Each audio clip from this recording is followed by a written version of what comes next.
Blaylock will get going now.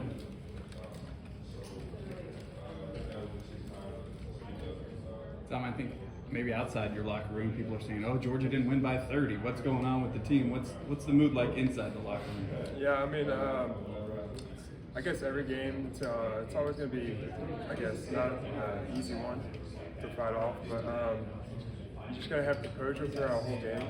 So I guess in the locker room, we're always saying composure, just keep your heads high, and we'll just have the team rocking and rolling. Does it say a little bit, you think, where this program is that everyone's talking about how bad y'all played the past couple weeks? You went by 17 against Kent State and 4 on the road at Missouri. I mean, yeah, like I said, it's all about how a team handles and like how they stay composed throughout a whole game. But I mean, that was a good, I guess, heads-up game for us to play against. But other than that, yeah. Dom, you had a couple big catches this week. Felt like those are probably the biggest ones that you've had since your injury. How good did that feel to make some really super important catches in big-time plays? I mean, it felt great just being on the field, first of all. But I mean, making some big catches, trying to help the team out like any way as possible, it felt great. Dom, obviously your knee is good enough to play. Did you lose anything as a result of that? Like, I mean, is your top speeds where they were before you had to go through those? I mean, as of right now, like everything's back to normal. I'm feeling great out there. I feel like back in freshman year, like me type Dom. But yeah, it feels great out there. Did you do anything in your rehab that helped you as far as coming back from injury? Yeah, I did a lot of stuff around the knee. The trainers did a great job of like helping me strengthen my knee and everything around it. So that was probably the main thing. What was one of the biggest things you learned just being patient in the road to recovery? I mean, honestly, the biggest thing throughout my whole recovery was don't take anything for granted. I mean, anything can happen in an instant and everything be gone. But so yeah, I guess not taking anything for granted. It's one thing to make catches in blowout games or garbage time, whatever. You have clutch catches like you did on the road, but things are kind of up against. What personally did that mean to you to be contributing in such a huge way? I mean, like I said, it feels great just to help a team out any way as possible. Making some big catches and just trying to be something that I could, I guess, help us get a win for our team win.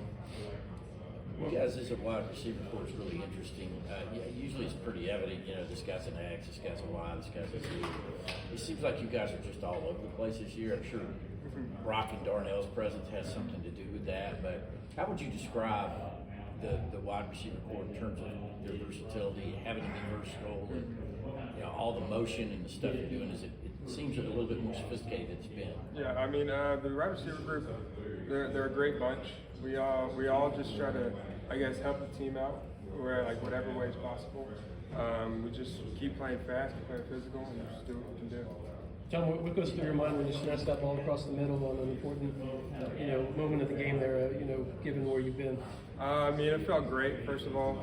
Like I said, it was just a great experience being out there, but making some big catches and helping the team out was a great experience. I want to say that catch was third down, I think. Does the mindset of a receiver change at all on third down? Do you have to be more conscious of finding the hole zone, finding the sticks, that kind of stuff? What's the mindset of a receiver on third down? I mean, I guess down and distance and making sure you get the first down. And they always say, like, when you catch the ball, get upfield, try to get 2+ yards every time you catch the ball. What's your ceiling as a wide receiver as you come, further and further away from your last injury? Say that again. What's your ceiling? How much better can you get as you continue to, get further away from that injury? Yeah, I mean, there's always, I guess, room for improvement. I could always get better in any ways possible, but.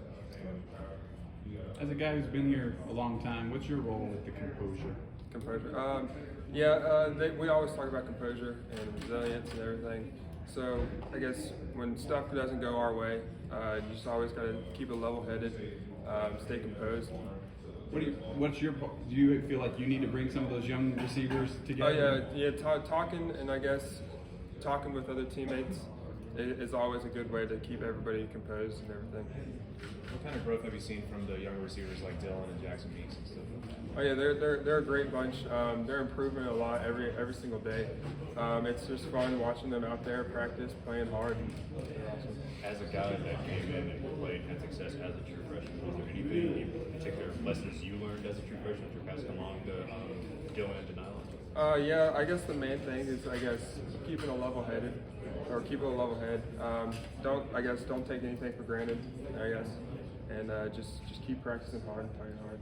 What's your thoughts on Auburn bringing pretty good defense in here, and just it's a long storied rivalry. So what's your thoughts when you get ready to play these guys? I mean, we just got to come out, practice hard, and get ready for a great group of guys come to Athens, and we're just going to be ready for them and do what we do. Have you studied them much? Do you know that much about their defense at this point? We're going to start here soon and get ready for a good game coming up. We see in this conference, there's always so many games where finishing strong in the second half is sometimes the difference in winning and losing. As a player, what does that take to come out of halftime and to continue to play hard, having good second halves? I mean, I guess the biggest thing for us was being composed and just keeping a good mindset throughout coming out of halftime, and so that was probably the biggest thing. Were there any profound statements? We love to hear about you're huddling up. Obviously, that last drive where you get the first down catch, you guys, you just had to have it. I mean, it had to be a touchdown. It had to get all the way down the field. Were there any particular moments you remember in the huddles, the talk? Stetson say have any great rallying cry or anything like that? Yeah, I guess we're just trying to stay composed, and we're just trying to stay, I guess, even with the time and everything. So we had to just keep going out and pushing forward. So there wasn't any I'm going to be open on this play, Stetson, when you got the third down? I think all of us receivers were saying that in tight ends. What's the mood after these last two games where Kent State was closer than you guys probably expected, and obviously you need to rally in the fourth quarter this time? Yeah, I guess like I've been saying tonight, it's all about composure, resilience, and seeing how well you can come back from I guess something that doesn't go our way. So that's the main thing.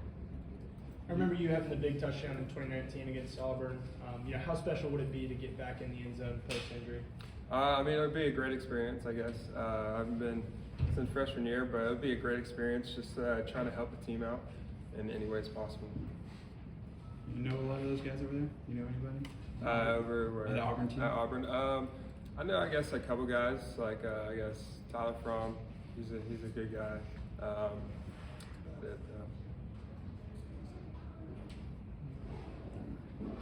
Any more for Dominick? Thank you. Okay, thanks. Thank you so much.